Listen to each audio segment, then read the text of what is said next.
আগামী ৩ ফেব্রুয়ারি রোজ মঙ্গলবার দিবাগত রাত্র হচ্ছে শবে বরাত।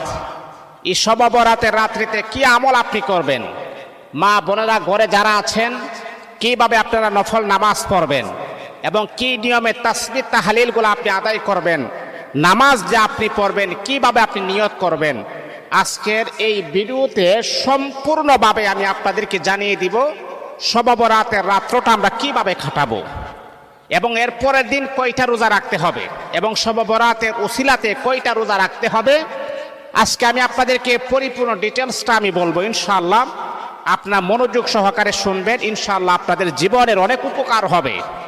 দেখুন, কত সময় আমরা কতভাবে অতিবাহিত করি, কত মিনিট কত ঘন্টা সময় আমরা কত নাপাক অপবিত্র কাজে আমরা এইগুলাকে ব্যবহার করে, কিন্তু আল্লাহ পাকের এই পবিত্র কোরআনের মাধ্যমে কি আপনি আপনার জীবনটা পরিচালনা করতে পারেন না?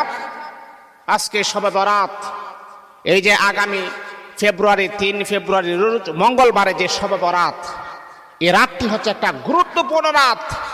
যে রাতের ব্যাপারে হাদিসের ভিতরে আসছে, ইদা কানা লাইলাতুন নিসফি মিন শাবান ফাকুমু লাইলাহা ওয়া সুমু ইয়াওমাহা ফাইন্নাল্লাহা তাআলা ইয়ানজিলু ফিহা লিগুরুবিশ শামসি ইলা সামাঈদ দুনিয়া। কারণ এই শবে বরাতের রাত্রিতে আল্লাহ পাক রব্বুল আলামিন ওই সময় তিনি প্রথম আসমানে